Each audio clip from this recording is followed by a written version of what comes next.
Good morning and welcome to Sports at Sunrise, where you get your morning sports opinions. That's how the intro goes. I'm Caleb. That's Geek. How are you, Geek? I'm all right. How are you? I'm pretty good. I'm pretty good. Because, Oregon won this weekend, which made my weekend very, very good. They should have lost. No. JMU better. It was funny. In the Discord I'm in, people are like, JMU's going to lose by 30. And it ended up being 17, and they came talking, and the guy's like, you guys do realize Oregon stopped giving a fuck after they were up 34-6 at halftime, right? Yeah, I feel bad because JMU absolutely deserved to be in the spot that they were.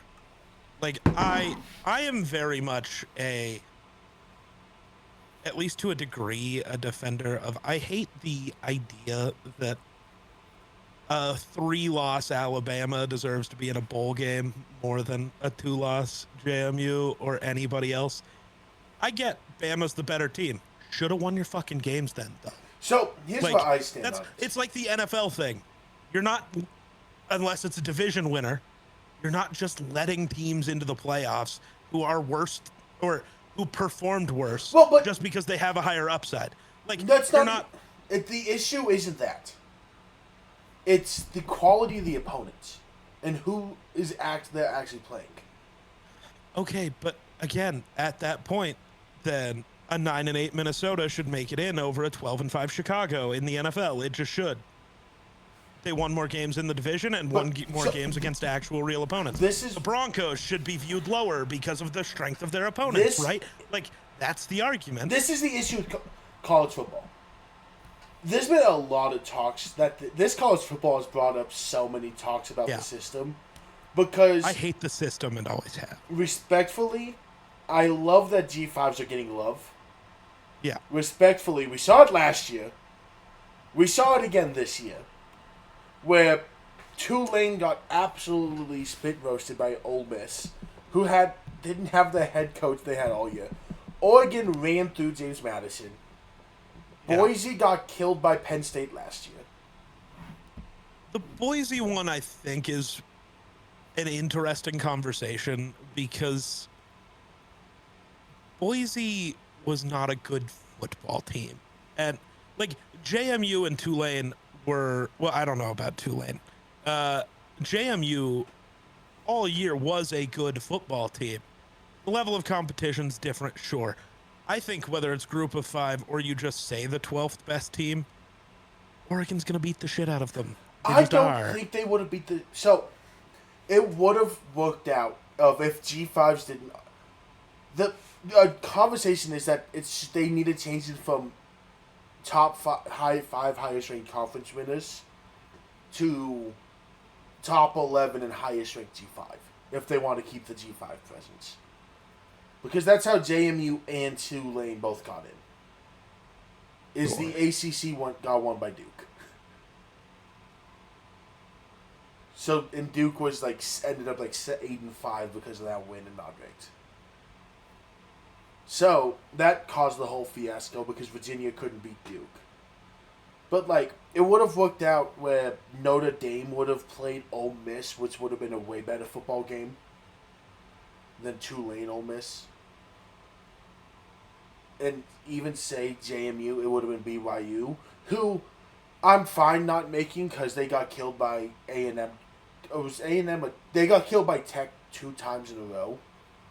Granted, the reason Notre Dame didn't miss was a good reason of they did not beat anyone that good. Also, I stand by. Not being in a conference should hurt you. To a degree. And that's what killed them this year. Yeah. If you are on the bubble, the fact that you aren't in a conference matters. That's literally what everyone's thing was. You have to just pick up the games you can. Because the first 3 weeks are dedicated to non-conference games. Then every team pretty much goes straight to a conference schedule. Hold on. Who are you looking at? Okay. Nothing. I don't know what I'm talking about, so I Googled to double check before I said the thing. What were And you I'm gonna glad say? I I'm did. curious. Nothing. I'm not saying it. I'll tell you later, maybe. But it wasn't pretty. I think they reworked the system a bit more. But Okay, so the 12th ranked team, though, was BYU. Oregon's beating BYU yeah, by the no, same amount. Like, I that's my point. so Even the I 13th ranked team, I think current Oregon is beating Texas the same fucking way. so here's what I'm gonna say: the same score, yes; the same method, no. Sure, but like, I don't again, think it's in. the issue is with the way that the playoffs are. Yeah. Having a 12th team, the 12th team is never going to be competitive with the 5th team.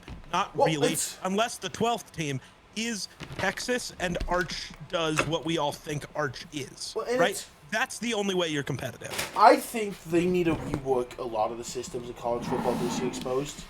Like I heard someone say, get rid of the preseason top 25 Yeah.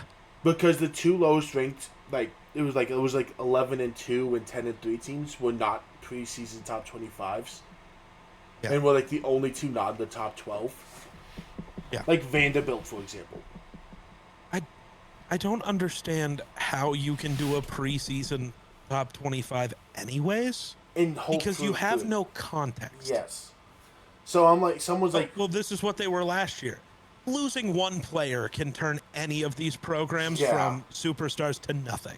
So Like Indiana without Mendoza, who knows what they do? Their coach is very good. Head coach But is if the fucking quarterback insane. that replaces him is ass, they're Yeah. ass. That's how it works. yeah, You can't just go into next year saying Indiana's going to be the best team in college and football again. You don't know that. I fully agree with them. Wait till week 3 to get an actual top 25 out. Hmm? You could do a top 5. I don't give a fuck. Sure. You should not have say these are the 25 best teams in college football before the season starts, and have that fully affect how you rank teams. The For entire the season. rest of the year. Yeah. Like Like- that's crazy. There's no reason why. Like I get Ohio State's gonna be top 5 next season because Ohio State's bringing back a lot of people. Yeah, Ohio State, Georgia, I get, for sure. but like Vanderbilt should not be punished for. No. BYU was the other team punished for not being a preseason top 25. Yeah, that's crazy. And it's crazy because Miami barely got in.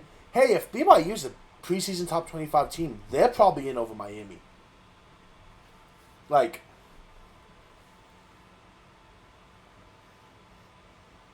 I say that about Miami beat Texas A&M. Like, and it's also like this is. I'm just genuinely asking because, like, I don't fully. I have a decent grasp over college football. Yeah. But I'm not going to sit here and pretend I'm fucking that guy. Did Bama didn't win their conference. No. Why was an 11-3 Bama team in over BYU? Because Bama because BYU also lost to Texas Tech in the conference game. The issue with BYU is they lost by like, I think it was like 30 plus both times. They played Tech. Bama lost by 20 plus in their conference game. Let me see what the scores. They lost to Georgia 28-7. Yeah. So people didn't like Bama getting in either. Right. And People- like, I know that sounds bad because it's the Oklahoma fan being like, why did the team that beat us get The in? most consensus too I saw getting in was people thought it should have been Miami in. Because it was always, we knew the 12-11 was a G5 after Duke won. Yeah. Yeah. The consensus too I always saw was Miami Notre. Should be the two teams. Because both of their big falls were early in the year. And it should be Miami over the U. Miami over Notre.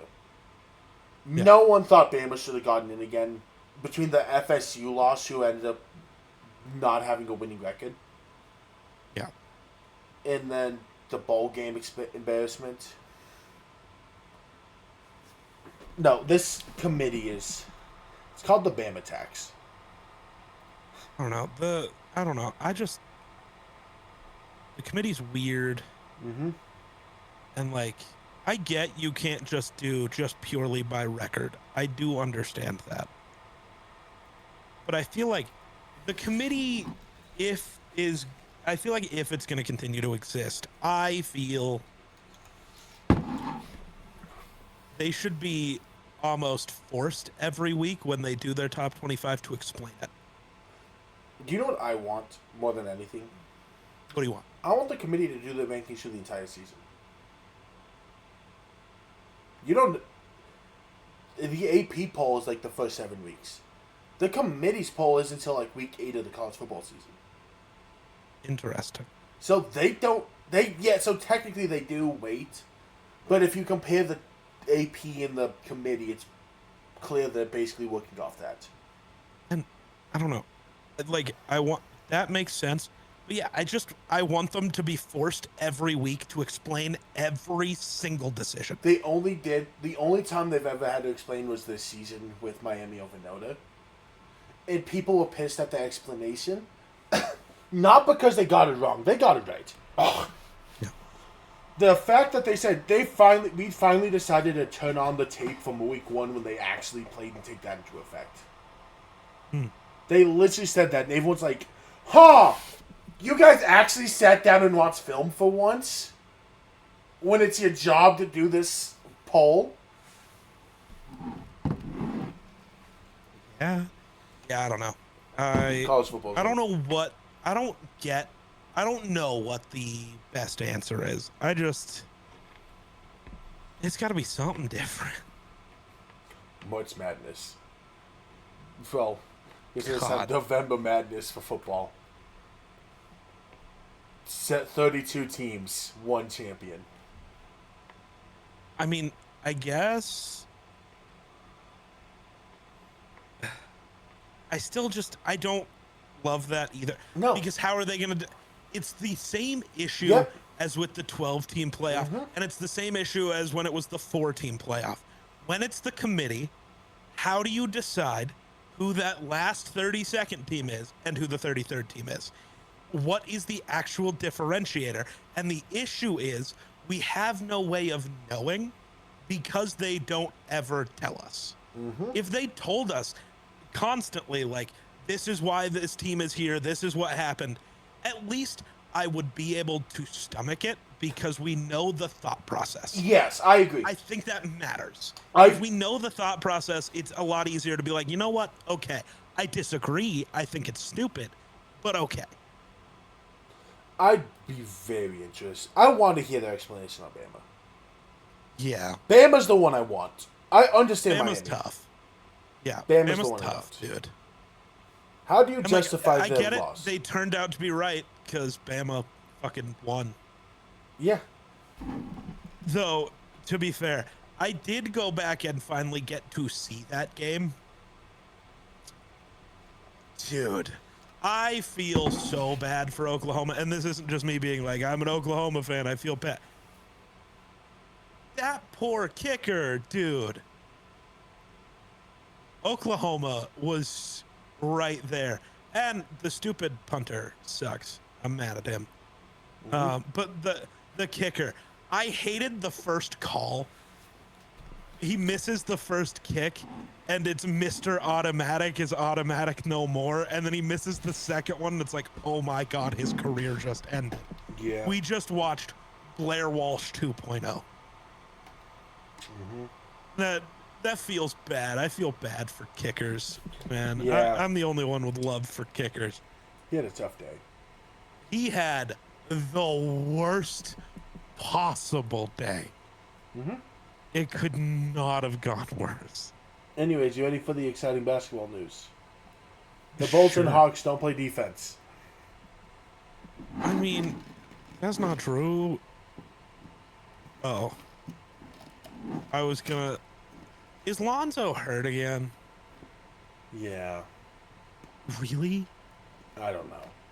Okay. Or was it just like a regular night off because he needs those?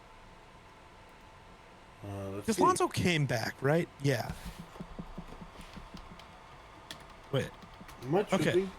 He's in Cleveland. When did that happen? It did happen this offseason. I definitely remember it. I don't remember that, but okay, that He's makes more healthy, sense. though. He's healthy. Okay, that makes way more sense. Why I don't remember that happening? I blinked for a second because I think of him in Chicago at this point. Yeah, it's still just in my head. He's a Bull, and I guess I need to update my brain.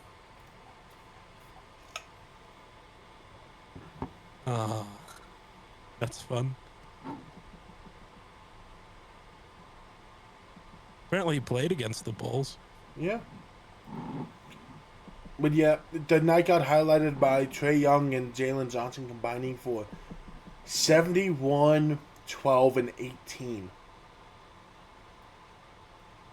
Damn, Trae Young's back.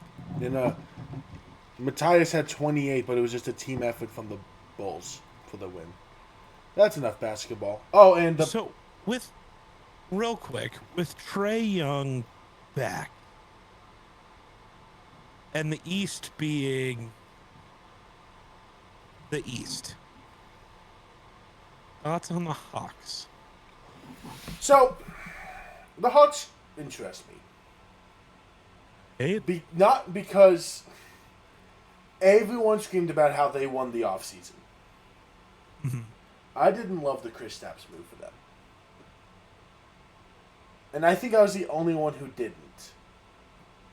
Because I don't like Kristaps' fit with Trae Young. interesting. The reason is, and I didn't like it when I didn't love it. I understand why they make the move, to be clear. Sure. To me, if the Kristaps, I think, works well with a guard who's going to, with how Kristaps doesn't want to be in that paint as the center. He does not want to be in the paint. He wants to play outside. To me, to maximize Kristaps' value, he needs to be with a guard who wants to get to the hoop, which Trae Young is allergic with. Well, Dyson Daniels it works well with. Him and the pairing of Young and Porzingis just didn't make sense to me. Nickeil Alexander, great move. But to me, the East is wide open. Still. I think they might be trading Kristaps. Yeah. No, I just started reading an article because Kristaps missed 6 of the last 7 games, is scheduled to be out the next 2 weeks because of an illness. An ailment. He might already be on the move. Dude, it wasn't a good I don't know what fit. they can get for him, but It wasn't a good fit. I saw it when they made the move. It just... You give a big who wants to play on the perimeter with a guard who wants to play on the perimeter on a team that's perimeter-centric. The guard in the... When Trae Young has always been if he's going to the rim, it's either a floater or a noob. No in between.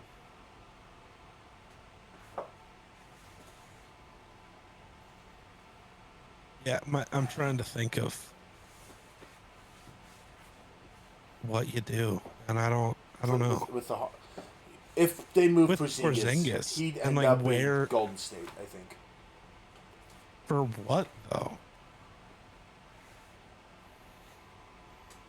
Or is that... Oh, is that the ADP, the piece you include for AD? Ooh, I mean maybe. No, wait, you 'Cause it can't. You don't seemed- have your first. Well, you still could. You just... They wouldn't have a... They wouldn't be... You, wouldn't You be have to able move firsts in a weird way, but you could. Yeah, but that'd be your AD And then piece. you find another guy to give up. I don't know who, but I don't know either. Yeah. do you just do it? Is it just Porzingis and like how do you say the forward's name? Zach. How do you say his last? Yeah. Because he's not good. Here's one to throw at you. Would you do Well, it? so the reason you do that is then you can keep Onyeko at center and let AD play the power forward, which is what he wants to do, and then AD's happy. Let me throw The this AD one and at you. Trae Young would go hard. Yeah, let me throw this one at you. Go barefoot Porzingis straight up. Is this the first time a Porzingis trade has want- made you think? No, So and I want to say yes because I hate Rudy. Yeah. But that man Porzingis is not a good defender and he's not a good rebounder. And he's a big. That does not fit how Minnesota plays basketball. Because, like, even though I don't love Julius Randle all the time, he can at least attempt to defense and he knows how to rebound. Naz Reid can rebound.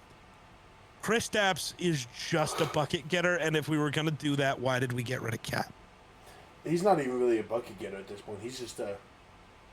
Hey, respect Kristaps. But he does not... He scores. He's still averaging 19 this year. 19, 5, and 3 on 50% from the field. Hold on. We're not going to talk about how that's only in 13 games, but... Let me pull up the stats on the pull up here. Not the exact stat for Kristaps. If I can find it. What exact stat do you want? Here it is. No, see that is... Oh, that's field goal percentage. Do you know what majority of his shots come from? No. Oh, well, actually, that's a lot higher than I expected. I was hating for no reason. Okay. Bro just wanted to be a hater. Well, he's 40% of his shots are 3-pointers. Yeah. Which, I knew that'd be high. Yeah. Oh, wait, actually, here's a good one. All of his threes are off assists. He's not a creator, which that's an issue in Minnesota. You want to know why? They don't have any fucking creators. So that's why I don't I stand by Minnesota's trade needs to be a guard. Yeah. Like, I love the Giannis idea. I don't know how you make it work anyways. The idea of any of the guards that are available, except for, I keep hearing Kobe White, and I love Kobe White. He doesn't fix our issue at all. At all. See, and that's why I said... It doesn't even need to be like a superstar guard. Genuinely, trade for Lonzo.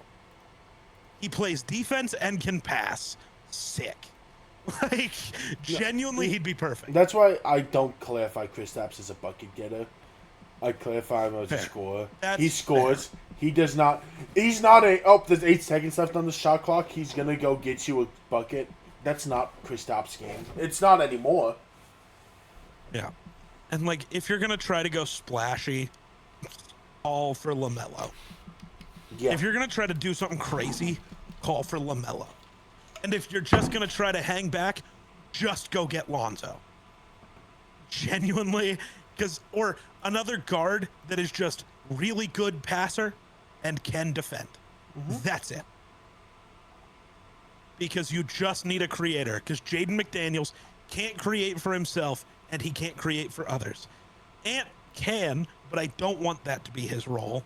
And then obviously you're not running your offense through Julius Randle or Rudy Gobert. So go get a guard. Because Dante DiVincenzo should be your 6th or 7th man, depending on what you want to classify Naz Reid as. 6th man. Yeah, but DiVincenzo and Naz Reid should be running your second unit. Mm-hmm. That should be the thing there. So go get a real guard, please. Because, I don't know. I think there's a world where Minnesota can compete if they go get a real fucking guard. Yeah.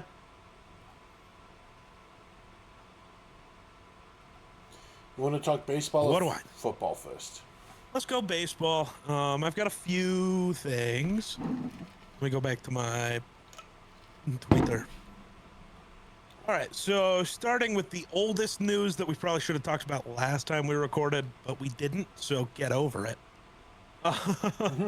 Dustin May signed with the St. Louis Cardinals for a single year, but there's an option for next year, so that's fun. Is it a team Cardinals or player? Get a pitcher. What? The option team or player? It's a mutual option, so It's both. They both have to agree, which is interesting. I like that for the Cardinals, honestly. I do know Dustin May. That is a name I know. Yeah, he was a Dodger, so He was a that Dodger. helped. I like Dustin May. Dustin May was good. He's coming off a really, really bad year with Boston because he left LA, yeah, he got, I don't know if it was traded or cut, but that's really unimportant. But he was bad. In LA, he was 6-7 with a 4.85 ERA. He got to Boston, went 1-4 with a 5.40. Dude was giving up runs in a way that we've never really seen him do before. No, he's coming off an injury. I don't remember if it was Tommy John or not. But he was not good last year.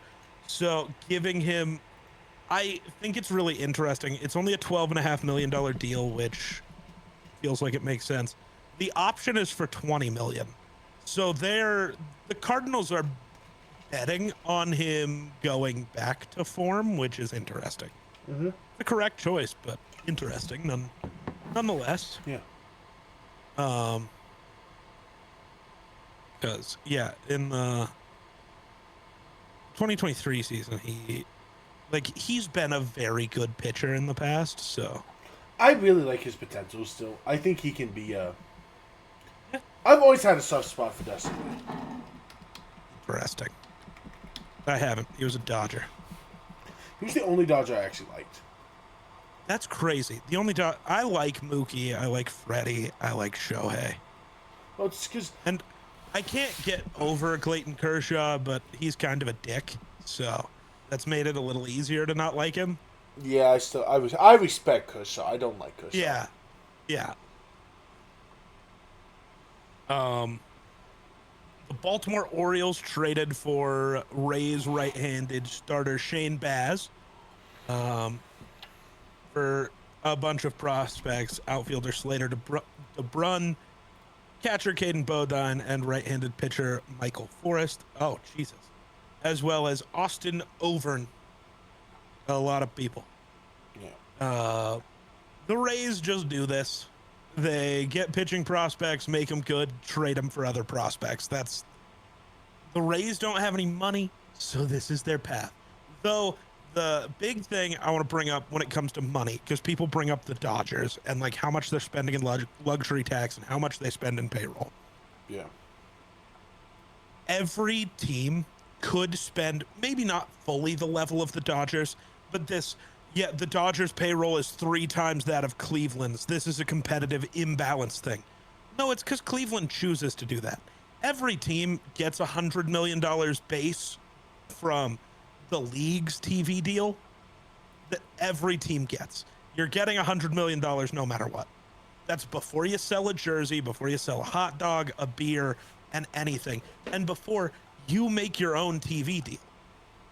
Your team could spend more money. They just choose not to. Stop being mad at the Dodgers. Yeah. They just take all the money they make. The Dodgers put 75% of the money they make back into the team, and that's why they're so good. Yeah. Get over it. Well, the Yankees don't even spend that much. Yeah, because the owners want more money. And, that's fine. That's their choice. That's why the Dodgers keep getting away with this. And the reason players keep choosing the Dodgers instead of your team is because the Dodgers are constantly good. If a team is winning, that's where players want to play.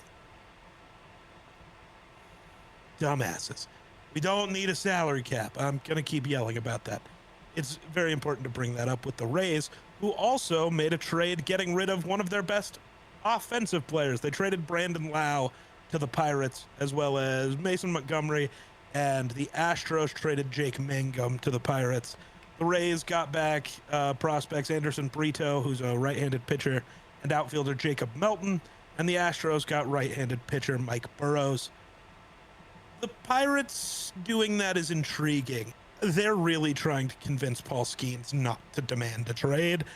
I don't think Brandon Lau is going to stop that, but it is at least hey, we're kind of trying. Mm-hmm. Which you gotta respect when it's a team like the Pirates who hasn't tried in a decade. Yeah.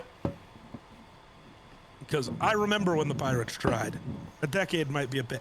But when Andrew McCutchen was in his prime, I remember those days because the Rockies were good then, and Rockies-Pirates series were always fun, and I went to a lot of them.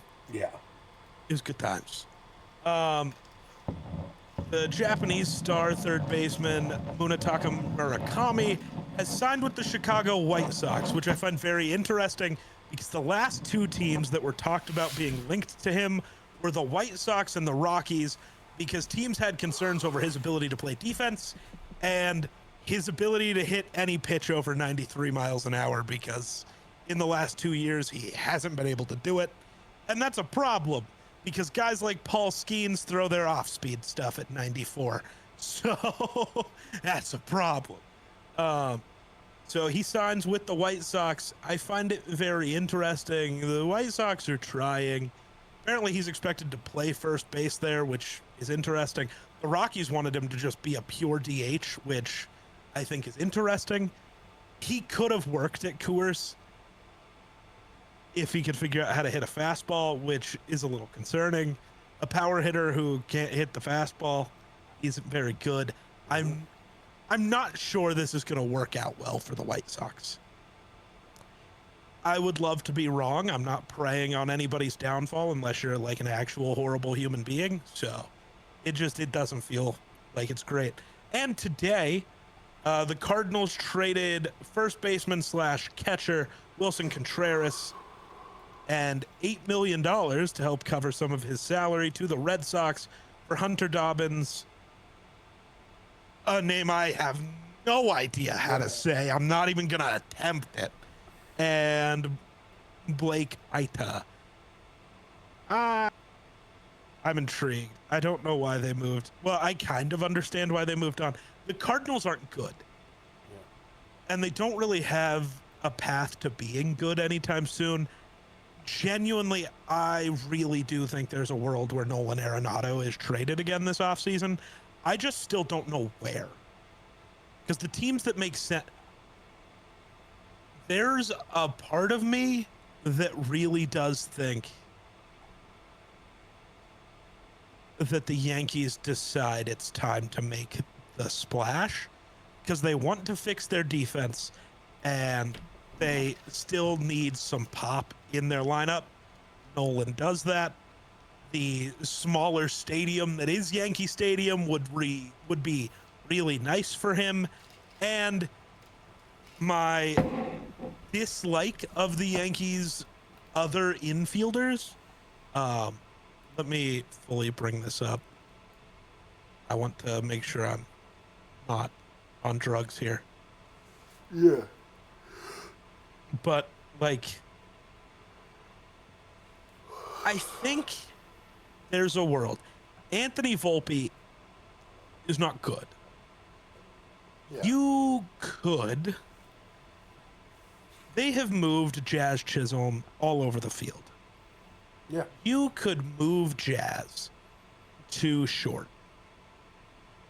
and put Ryan McMahon at second and have an actually good infield with at least decent upside offensively. I know Ryan McMahon is a strikeout machine and doesn't hit great for average. That's fine as your 8 or 9 hitter. And especially out of second base where they're normally not good.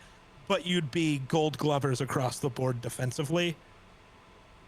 If I'm the Yankees, I at least consider it, especially because as bad as Volpe was, he might be an interesting enough trade piece to the Cardinals to at least make them consider. I know they have Mason Wynn at short in St. Louis, but like there's options, and at least Nolan would be a splash that would matter. Yeah. Like he's a splash and he needs to bounce back. He needs to leave the Cardinals anyways. And I just don't know who else would do it. Like, I don't know who else is going to feel like they're a Nolan Arenado away from a World Series. Yeah. The Yankees, I mean, Nolan was bad last year, and I understand that. Yeah. But I still, like, at least offensively, he was bad. And it's been a couple years in a row, but there's also just the thing of bad baseball teams making players worse. It's genuinely, it just feels like it's time for him to go somewhere else, because it's one of those, sometimes the best answer for both sides is to just move on and say, this didn't work. Yeah. So that's the baseball news I got for now. We can go spend. This is going to be a long episode, folks. I'm sorry. We're already 45 minutes in, and we haven't 35. talked about the entire slate. Okay. 35. Still. Welcome to at minimum an hour. Yeah. Well, Eagles beat the Commanders. Shocker. The Commanders lost again. What's new? Yeah, I don't. Saquon one, there's played not much well to talk finally. about. Jalen looks good. A.J. Brown got his numbers. Didn't get 100, which is what A.J. Brown wants, and yet again, the Eagles win. Who cares? Probably I genuinely don't care. How did you take the Packers beating the Packers losing to the Bears in overtime? Well, I don't understand why this game was ever close. The Bears, from the jump, I'm sorry, the Packers defense has one good player. That's not true. They have 3 good, healthy players. You should have beat them by way more if you're the Bears and you're trying to argue that you're the best team in the NFC. But also, a win's a win, and I understand that. And the Packers played really well. They really did. Malik Willis, every time he comes out for the Packers, is probably earning himself a chance to play actual meaningful football for another team next year. I really want to see him have a chance to compete for a job next year. Yeah. I was high on him when he came out. Oh, I've been high on him. He's I got haven't the dropped. tools and the time behind Jordan Love with a good OC. There could be something there. This is what, to me, Malik Willis is what Anthony Richardson was supposed to do. Yeah. Go get that time sitting behind somebody. You never should have played early. Malik Willis intrigues me. I don't know where he goes. Well, I think he might stay in Green Bay. He might just be like, Jordan Love gets hurt. I get my chances. Yeah. And in this scenario, it's like I come in, I play bad, no one cares. I play great, everyone talks about me. I'm going to have the pieces. I'm going to have the coaching. I think there's going to be a team that says trades for him. Oh, yeah. It's probably the Jets. That's the thing I was thinking. Because the Jets are going to end up with the 6th pick somehow. And not be in a court. It's going to be a team like the Jets or a team like the Raiders because you can bring him in cheap enough that he can compete with Geno. And because the Raiders also aren't going to really be in position for a quarterback probably unless the quarterbacks fall weird or my bet is the quarterbacks aren't actually as good as we think.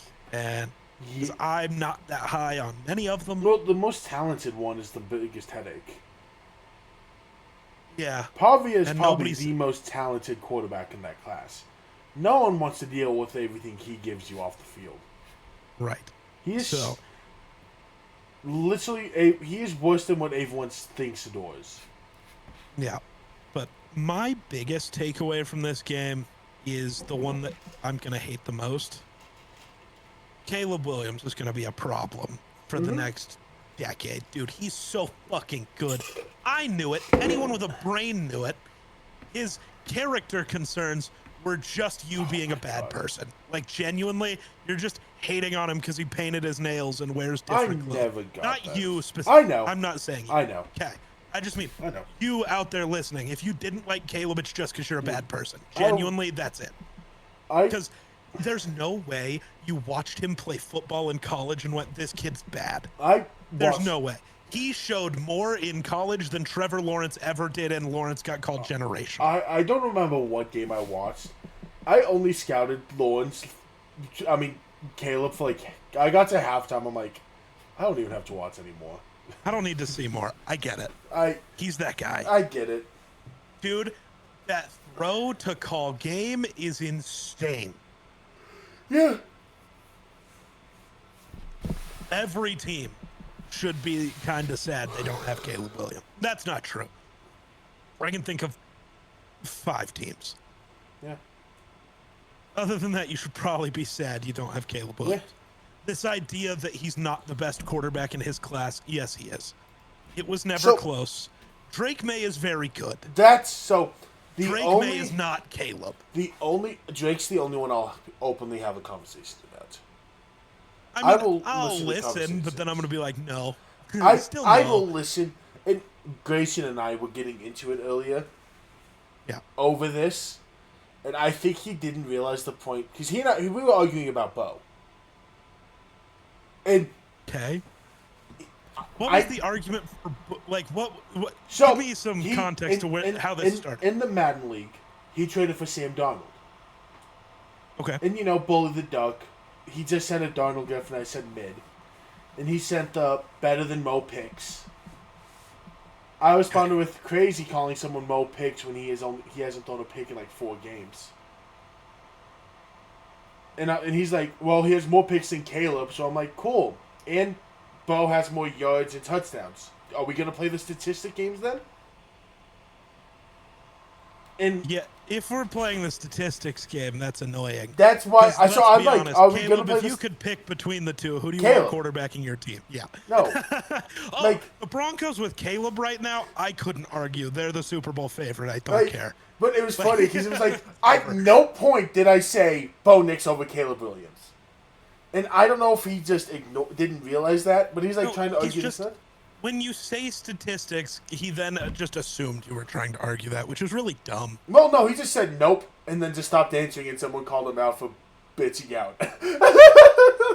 And then someone else came in, and I'm like, the only quarterback I'd openly talk about is Drake with Caleb. Like, and like, while I understand that, there's still just some things that man Caleb can do that like, my argument for Drake May is, and it's the only one I have, which tells you a lot, is the literal fact that of what Drake May is doing with what Drake May has on offense. And that's fair, but I also come down to the point where I have to point out, while Drake May has been incredible and you can't take a lot of it away from him, he is still beating mostly not real football. I can't even give him tonight's win because tonight's win they had was. When I tell you the statistics, you're gonna lose your mind at Harbaugh. Yeah, I did not get to, dude. I didn't get to watch that game tonight. I watched the morning slate, at least mostly. I did not see anything after that, so I've like gone back and like kind of looked at stuff, but I'm not gonna be able to be like, yeah, I watched every snap. I watched the early games and I watched the Saturday stuff, but yeah. Bills Browns. It happened. The Bills won in a close game. Shocker. Hey man, the Browns play people close though. To be fair, that's what they do. I saw Myles Garrett get his half sack record sack. Nope. It was initially called a sack, and then the fucking whatever. It was the person initially who decides ruled a Mason Graham sack only.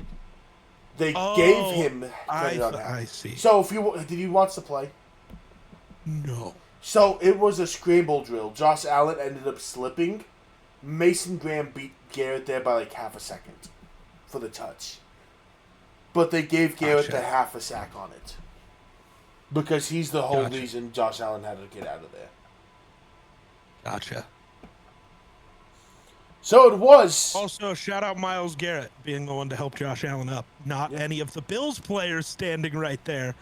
Myles Garrett. Yeah. Dude, I thought he got it Every at one time point. I see Myles Garrett on the field, all I got to say, Mason Rudolph definitely said it. Oh, he definitely said it. No, I thought he got it at one point.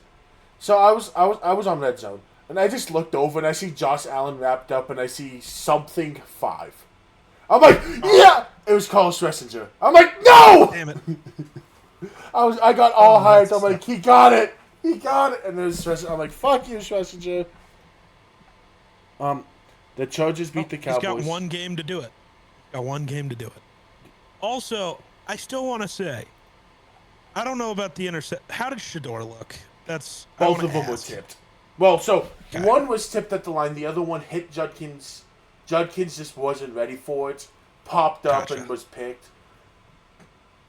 Neither one Shador. Neither of them were like Shador. Come on. So Shador looked about how his stats look. He looked fine.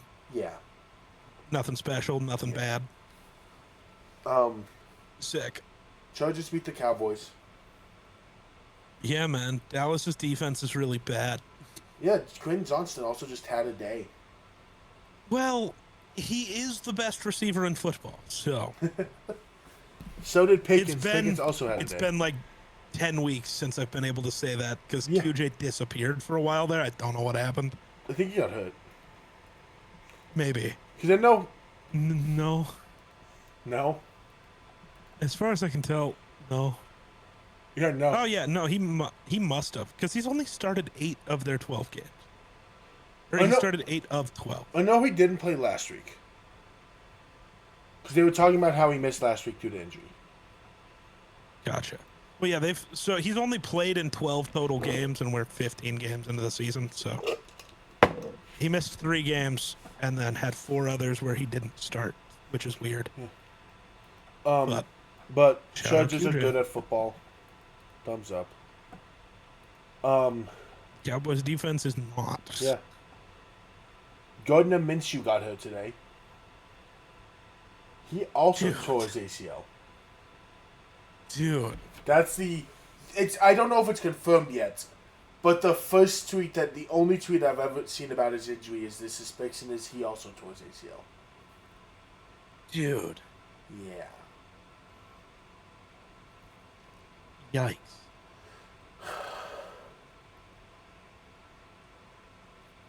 Yeah, the Chiefs are down and out. Yeah. So Cam Ward had a great day because, that team lost any heart it had after Gardner also went out. Yeah. I mean, shout out, I guess. Yeah. Though I do have to say, putting up a good performance against the Chiefs, whether that injury happened or not, the Chiefs' defense sucks. So, Yeah. I can't give you too much credit currently because the Chiefs can't stop a nosebleed. So, Yeah. you did what you should have done, and I am going to congratulate you for that. But I've been watching every time he plays against a real defense, and it's bad. Yeah. So, but also, maybe he's taking a step. I have to give the young guy the chance to still be good if I'm going to keep doing it for my guy. Yep. I have to be honest with it. Yeah. And he played fucking awesome. Yeah. So good for him. Yeah. You gotta give the flowers and still say, I don't know. Yeah. The Bengals killed the Dolphins. Shocker. Burrow looked like he was having fun out there because there was a lot of times it was like, oh, hey, T and Jamar are both here. Huh. Oh, T's one-on-one? Oh, Jamar has leverage? Nice. Love that. It was literally just Joe Burrow made the Dolphins defense look bad. Shocker, the Dolphins defense sucks. And Quinn Ewers Did not play looked good. about like Quinn Ewers. Yeah. Is it time we start having a conversation about Tyler Shook? I don't know. No. Because he was really fucking good today again. Yeah, but It's the Jets defense. it's weird saying this. Yeah, I was gonna say it's weird saying this, but it's the Jets. I Dude. felt really bad for him at one point. Olave should have had 3 touchdowns today. Shook had what might be one of the most beautiful balls I've seen. Pause. Hit Olave in the hands. At Bros balls. And Olave just didn't hold on to it all the way through with the defender behind him. And I'm like, man, Shook is playing really good football, and I don't know if I like it or not. I don't know if I like it or not. It's crazy. You know who's not playing good football? Brady Cook? Jesus. Yeah. Shocker.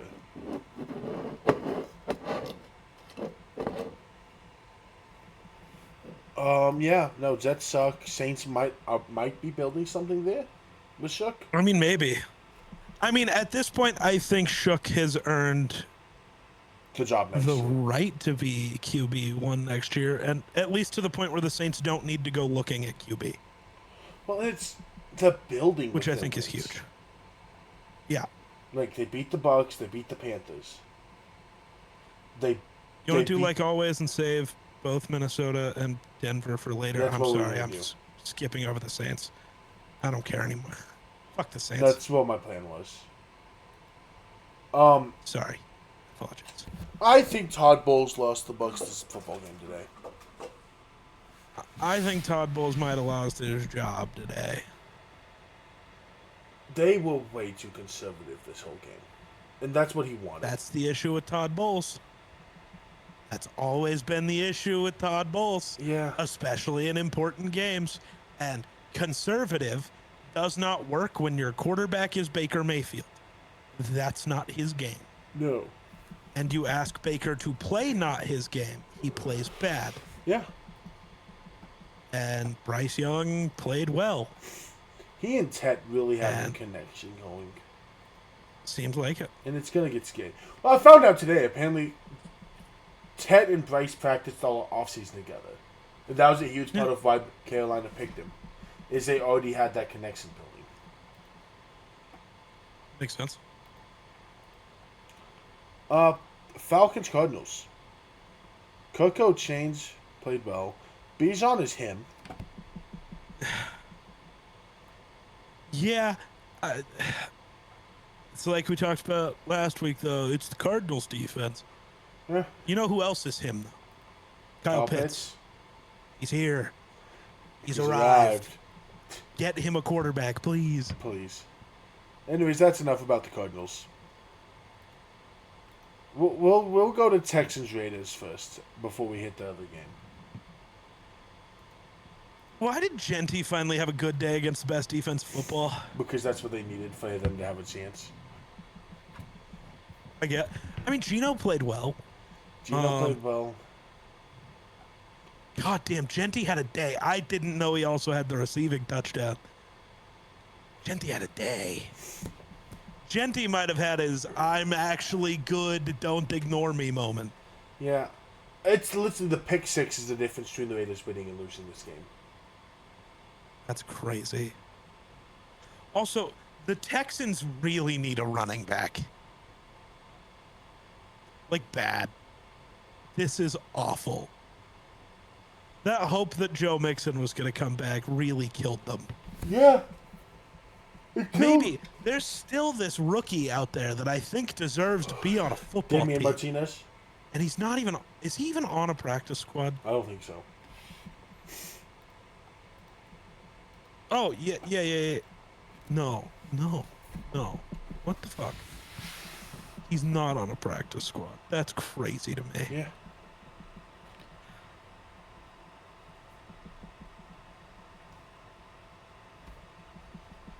It's dumb. So you ready to talk Steelers Lions? Yeah. What do you want to talk about with this? That laugh said something. If Minnesota beats the Lions next week, Detroit gets 4th place in the division. The supposed to be Super Bowl favorite. And you can't just do they're so injured. So is like every team, dude. I don't care. And at some point, when your team can't stay healthy in back-to-back years, that's probably on the team. Maybe your training staff's bad. Yeah.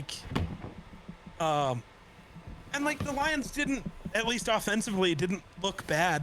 Yeah. They couldn't run the ball, which is interesting. Yeah. Did you see how this game ended? No. So, the Lions scored a touchdown in the game. Interesting. It was, I think, OPI on Amon-Ra St. Brown. Love that. They scored a touchdown off of Amon-Ra was short, fumbled, recovered by the offense, scored, but OPI, the game ends on an offensive penalty. So the touchdown got taken off the board. With zeros on the clock. Was it interference? Yes. From what I understand. Did he do the thing? I'm trying to see a replay, but... Try to see if I can find the play. This video I just saw won't show me the actual interference part. And there has to be footage of it. I'm not seeing it. They called him for OPI.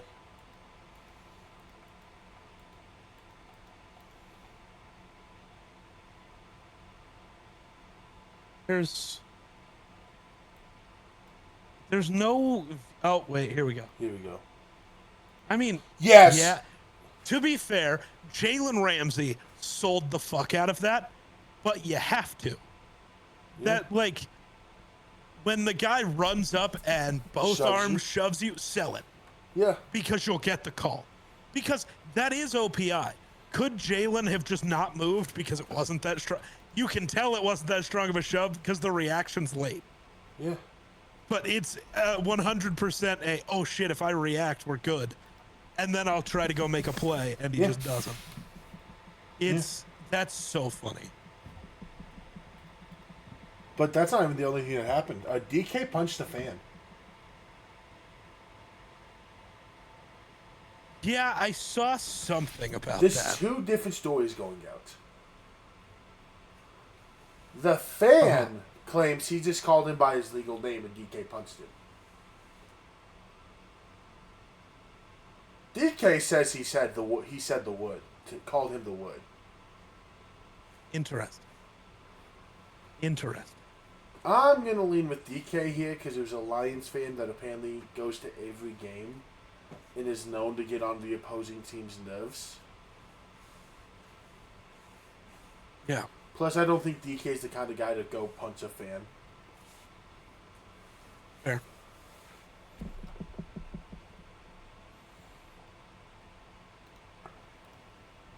Yeah, that's interesting. I don't know. Sunday Night Football. Are you ready for this? What? Wait. Oh? The fan was at... No, he definitely said it. Yeah. He talked to a reporter from the Detroit Free Press, apparently. Again, this is a tweet. Yeah. Take it as that is. But the in the article, he straight up says, "My words don't matter because it was on camera." He said it. He said it. He said it. Yeah. Also, Kenneth Gainwell had the catch of the year.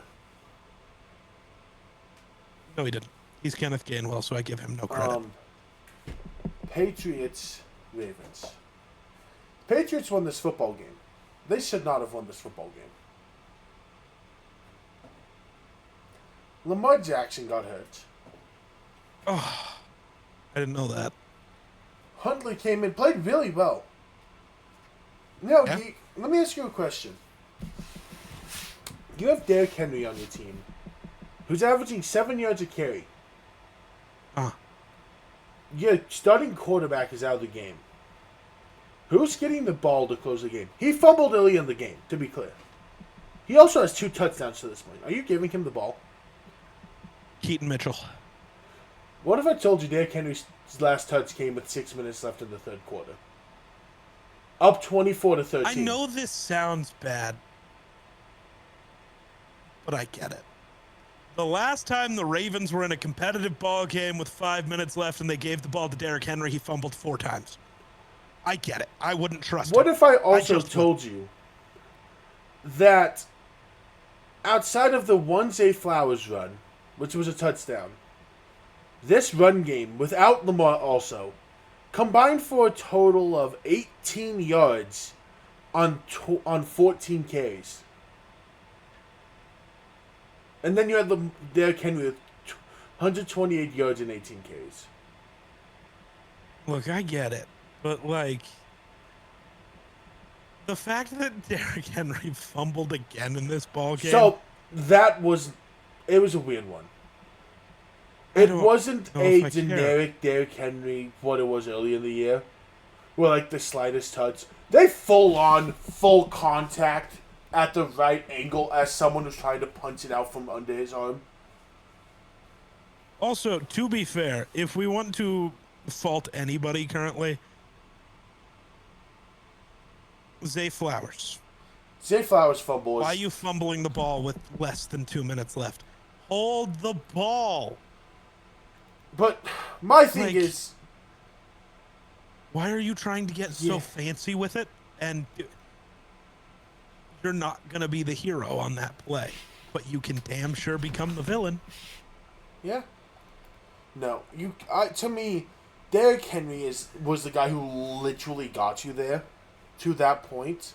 No, I know, I get it. I also understand having the trauma of Derrick Henry with under 5 minutes to go all season has actively been the worst player in football. So I understand not giving him the ball. Like, I genuinely do. Because, like, his plus minus with 5 minutes left in the game is negative 8,742. But why are you... He didn't even really see the field. So you weren't even using him for play action. Right, that's crazy. You should have been They using literally him. used Ali on a second down play action. Yeah, that's dumb. Like they had... It was like a two tight end set, and they didn't even have... Ricard was in the backfield. And it was not Derrick Henry at running back to set up the play action. Yeah, that's dumb. Did you also see the Mark Andrews play? No. Mark Andrews also might have lost in this game. I'll send you it. I'm sure just typing in Mark Andrews. Well, yeah, just typing in Mark Andrews will do it. Dude. I know they just extended him, which is the dumbest shit. Yeah. I'm sorry.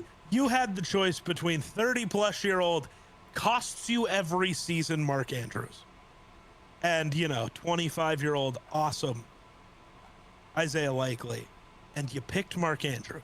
Yeah. There's a reason Lamar is going to retire. Dude, the fact that Lamar and Burrow might both just be like, yeah, I'm done this year is crazy. But I get it, because what the fuck are the Ravens doing? Yeah. Harbaugh needs to go. Harbaugh needs to go for sure. Do you want to talk about the Vikings first, or should I talk about the Broncos first? No, let's talk Broncos first, because I'm intrigued and I'm going to spew some nasty narratives even though I didn't watch the game.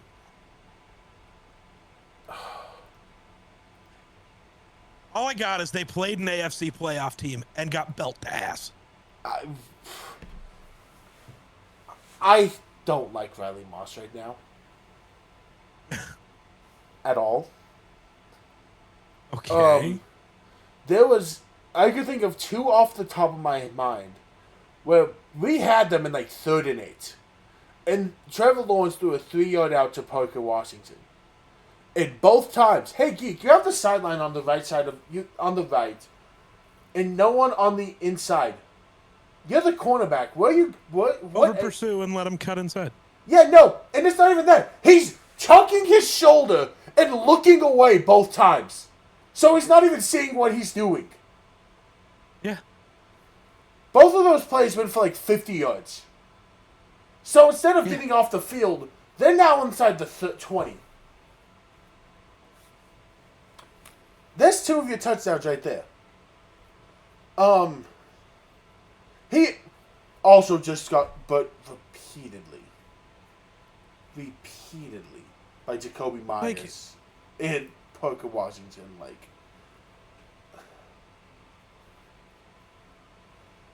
But it's one of those things, right? Like, okay. At what point do you just say fuck it and put Jade on the outside? Now, in my mind?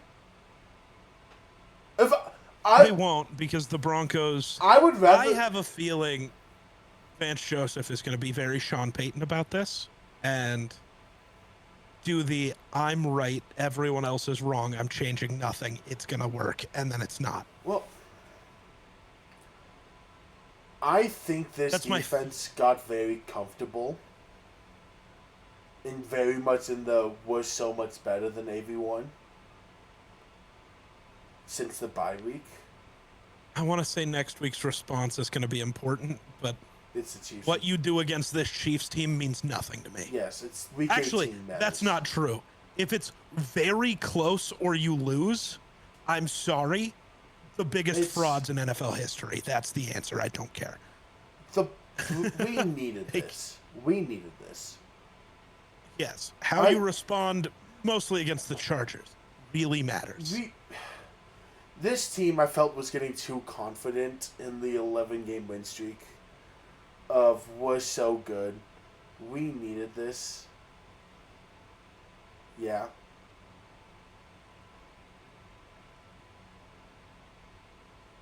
You can keep talking. I'm not ready to say words yet. I miss Brandon Jones. Brandon Jones impact was felt. Yeah. I'm gonna say this. I'm not using the refs as an excuse for this game. Mm-hmm. I'm not a big fan of the refs being the excuse of why you lose a game. Will I say there were some calls I disagree with? Yes. Sure. There were definitely a few phantom calls. But every team will say there's phantom calls. I think there was a lot this week. I saw a lot of Puka's right tweets going around today from a lot of different fan bases. Yeah. I don't want to use that as an excuse. The Liam Cohen called a fucking fantastic game. The Broncos, Trevor Lawrence played a great game. Now the offense. There was only one real bright spot today on our entire offense, and that was R.J. Harvey. Interesting. R.J. Harvey did not have a good first half. R.J. Harvey did not have a good first half, dude. I don't know what was said at halftime. I don't know if I want to know what was said to R.J. Harvey at halftime. But he came back after halftime with a fire under his ass I've never seen him have. Like, the big thing with RJ of why he can't be a 3-down back is he's not a good blocker. And he's stonewalled a linebacker. Sure. He's bouncing off, like, he catches a flat and he's just not stopping, picking up a first. He played a great second half.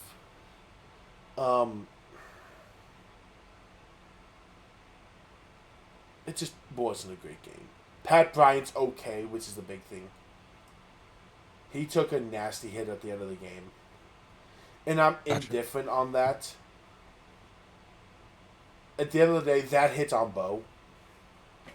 Bo shouldn't have thrown that ball and set him up for that hit. But I also understand it from Bo's... Yeah.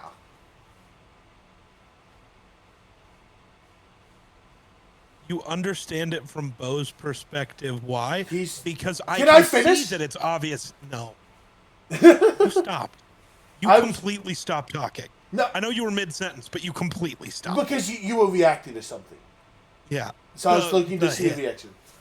I understand it in his panic of he's still trying to do something to win the game, but he shouldn't throw that ball. No, it was first down and there were 25 green grass yards in front of you. Walk forward 5 yards, step out of bounds, and keep it moving. Throwing an incompletion, setting up 2nd and 10 for no reason, and also murdering your own teammate because you're either blind or stupid. I'm going option 2. Yeah, of course you are, because that's the only option for Bo Nix for anyone. No, that's just the only option. I'm very frustrated. I don't like Bo Nix. I'm very frustrated with the Bo Nix hate. It's actually finally getting to me. Not even because that's all anyone chooses to do anymore. You have to remember, I'm different. I'm choosing to hate just because it's fun. Yes, but it's also... It's the... Bo Nix plays 4 great weeks of football. No one says a peep. The moment he makes one mistake, though, everyone jumps on it like they've been on him all year. And today it got to me. To be fair, outside of the Packers, in their last 5 games, they've only played the 3 worst defenses in football. I don't care. But it's... You played great against bad defenses, and then you finally play a real one again, and you play bad. Bo Nix didn't play bad today was the issue. That was the issue today. Bo Nix did not have a bad game even.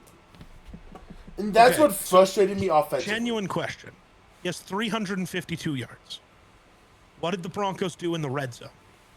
Horrible, because they Because wouldn't run the obviously football. you're getting there. Where's he putting the ball? They wouldn't run the football in the red zone. I think they ran 2 run plays all game.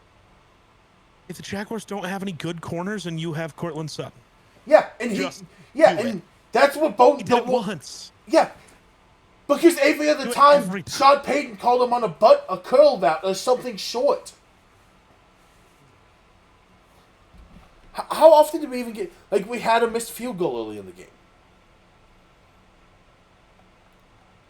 Or, like, one time we got towards the end, red zone. False start. Genuinely, I think the real answer for the Broncos is seeing how they play the last 2 games. Yes. We needed this ass whooping. Yeah. Because I expect them to beat the Chiefs. The Chargers are going to have a dogfight next week with the Texans. Mm-hmm. But Week 18 might be for the division, and Week 18 will decide the bye. Probably. Because if the Broncos win Week 18, assuming we beat the Chiefs next week like we should, yes. If we beat the Chargers, we get the bye. If we lose to the Chargers, we don't. And depending on the Chargers-Texans thing, you might lose the division. Yeah, no, we lose the division. Both teams fully because if the Chargers lose next week, it might still be we've already won the division, but but it's for the bye the week. 1 seed matters. Unless New England loses to New York. Yeah. Again, anything can happen. It's the NFL. There's a reason we keep saying if they beat the Chiefs. Anything can happen. It's a vision. Division games are the least too. guaranteed thing in the world. And when you're the Chiefs and you know you're done, but you also see the Broncos and are like, we have a chance to fucking ruin them. But the Broncos and Chargers both control their own destiny. Chargers win out, they win the division. Broncos win out, they get the 1 seed. It's literally you control your destiny. How are you going to... And Houston wins next week, which I really hope... I'm cheering for the Chargers. Because Week 18 mattering is way more fun. It's not even that. I do not want the Texans in the fucking playoffs. I need the situation where they can still miss to happen. That's so funny. I do not want to see them. I mean, I get it. That's so funny. And that situation requires the fucking Phillip Rivers to win out. Yeah, we got to see how Philly boy does tomorrow. The only situation Houston misses is... No, Indy doesn't even have to win out. Indy has to win tomorrow. Houston has to just lose out. Gotcha.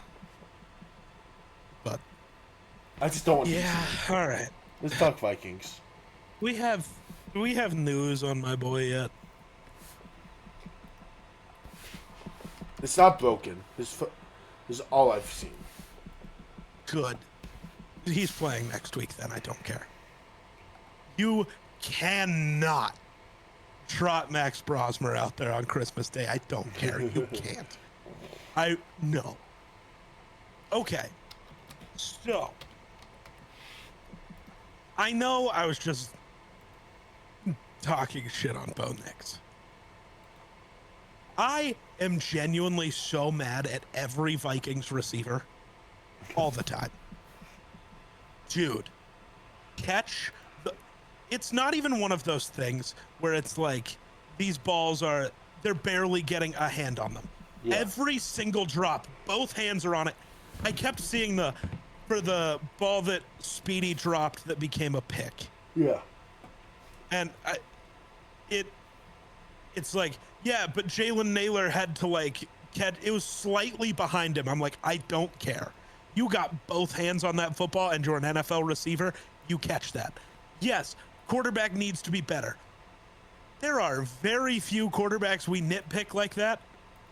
We're only doing it because we're mad that JJ's not perfect, which I get. But also, this is game 8 of his career. Settle the fuck down. Every one of these passes is right where it at least should be. If you can get both hands on it, that's good enough. Unless you get fucking rocked. catch the fucking football. Yeah. You know what I mean? Like if a defender makes a play, a defender makes a play. But that's not what happened here, and I'm upset. Justin Jefferson continuing to drop footballs pisses me off. Jordan Addison, genuinely, trade him. I don't care. There is no world you keep him over Speedy. I don't care. Yeah. There is going to be a team, whether it's the Patriots, the Bills, or the Titans. The Titans a little less likely because they're bad. There is going to be a team that's going to give you a first-round pick. Yeah. Take it and run. Mm-hmm. Use it to go get a running back and a safety in this draft class or a corner into safety, please. Because that's bad. Justin Jefferson had a pretty big day, which is good. He needed that. Like a 6 for 85 isn't that good, but it was very important. Yeah. Because now he only needs 83 yards in the next 2 weeks, get to 1,000, and then everybody can shut the fuck up. Yeah. Because it's a bad year, I get it, but you can forgive it.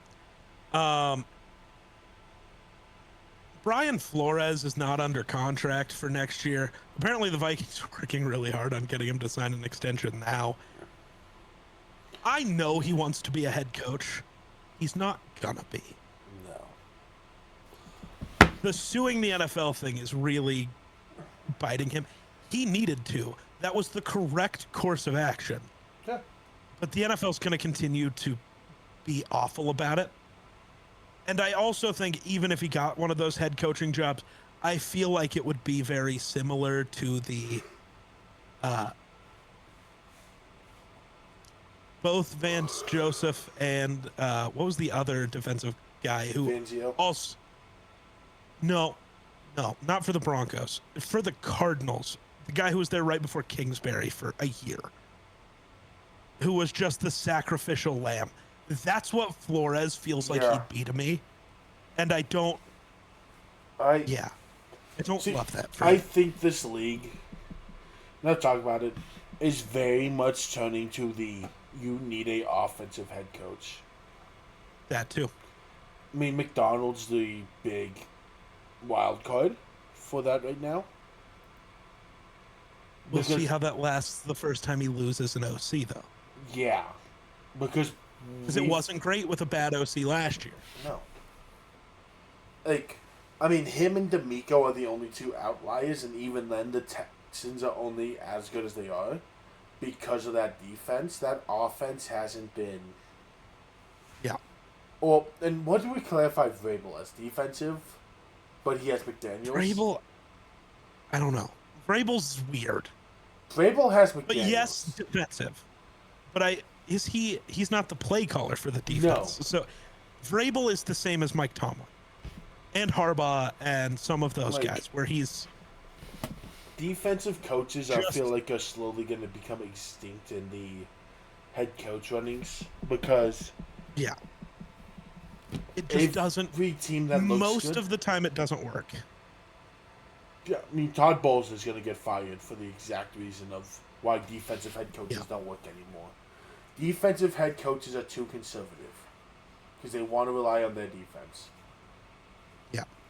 And I think Flores sees that and also sees there's a big thing to me with Flores where I don't know if he just is going to take any head coaching job when he knows in Minnesota it's never going to be his fault. Yeah.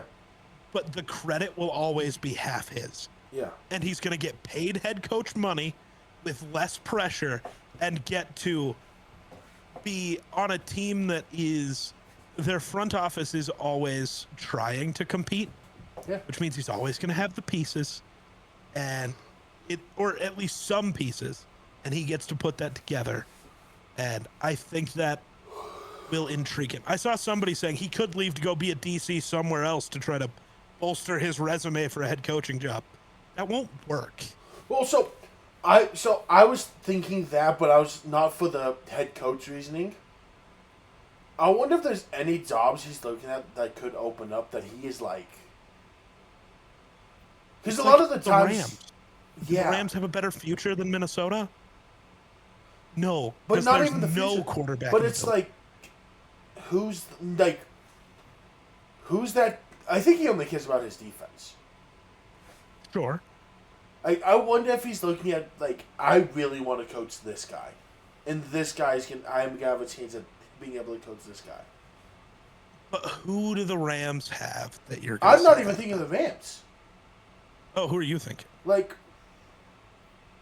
spitball. Stefanski gets fired. Like, if he could go be the head coach in Cleveland, No, sure. if he can go be the DC for Garrett. And do some fuck shit with Myles Garrett. Or, but like... Or like, Harbaugh gets fired, and he goes over to Baltimore with what Baltimore has. Maybe.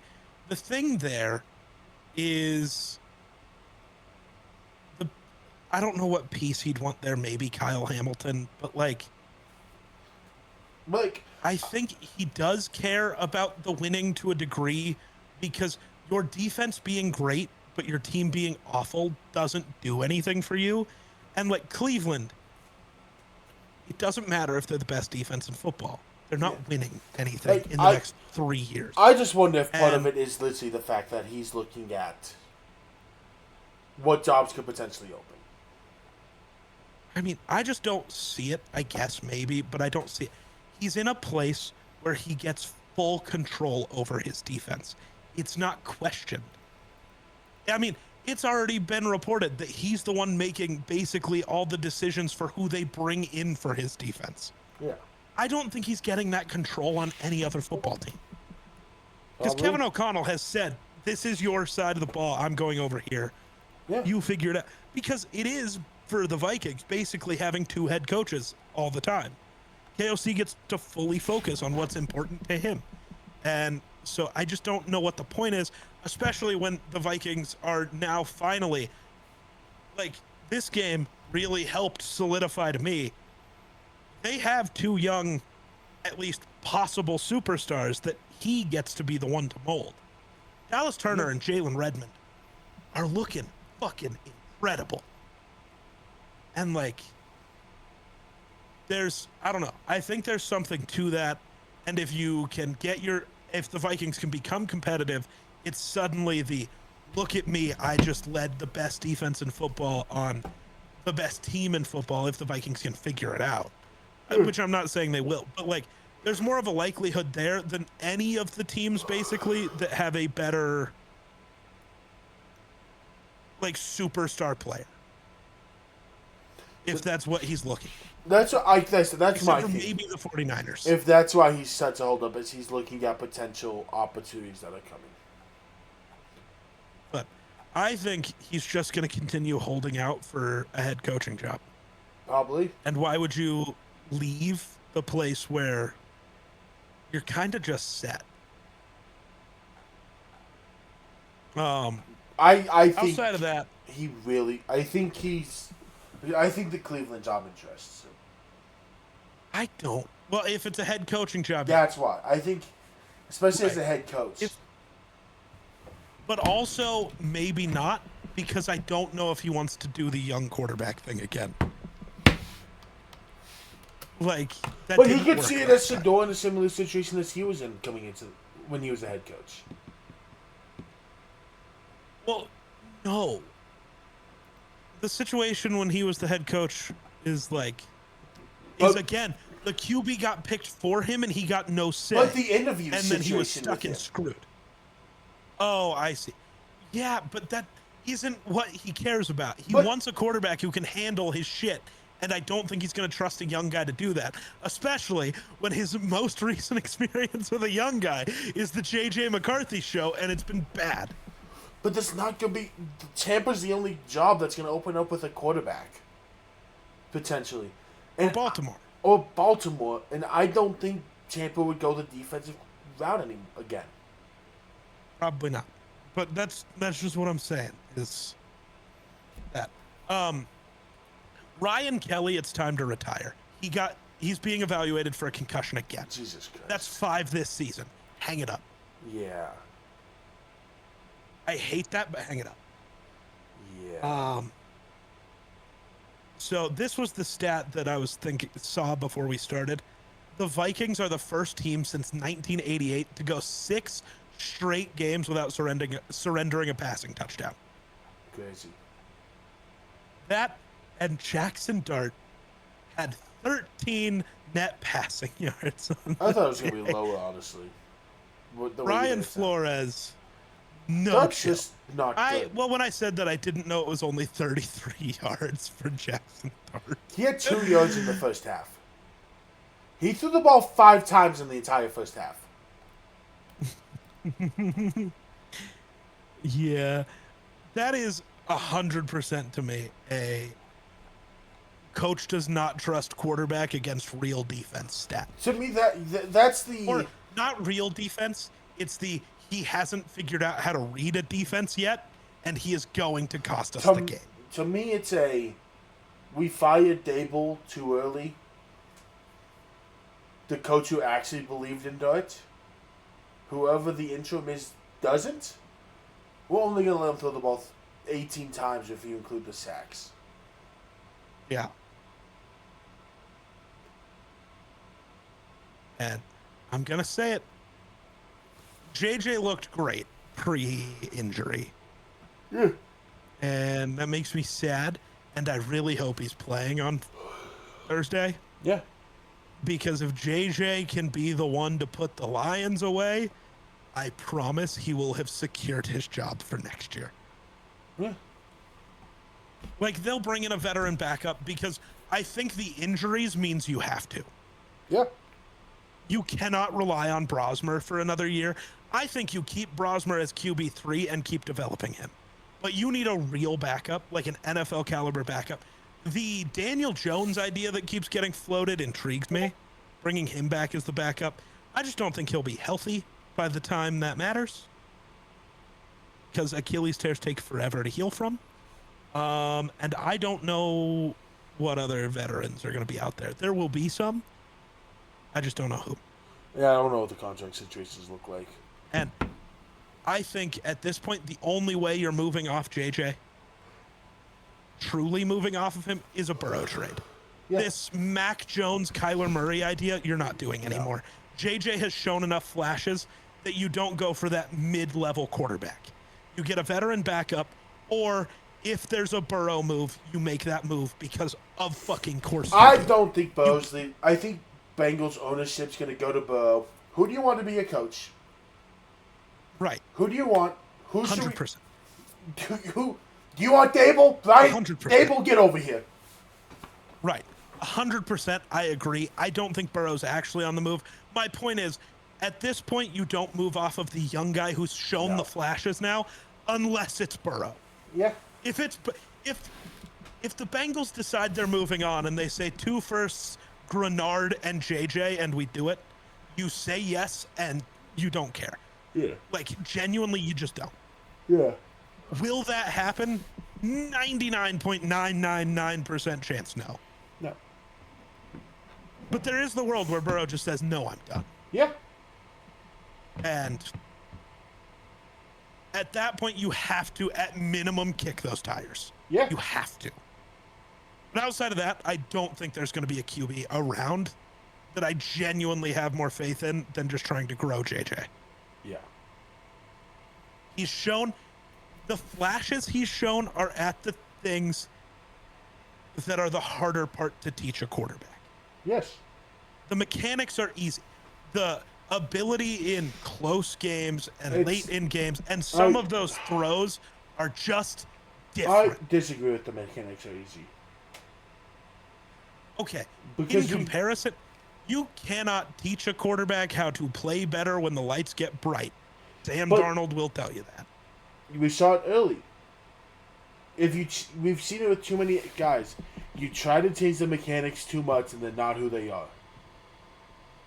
Well, I was going to say, that also could be a thing if you genuinely, based off the last 3 weeks, if you don't change his mechanics, he genuinely might be fine.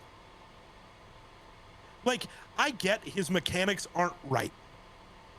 But also, if it's working and the ball is getting where it needs to be every fucking time and it's working, just stick with it. Who cares? This isn't the Josh Allen mechanics thing where the dude can't throw an accurate ball. Yeah. Like, dude's making the plays right now. The leg kick is weird. Well, who cares? Like, again, if it works, it works. Maybe don't fuck with that. Yeah.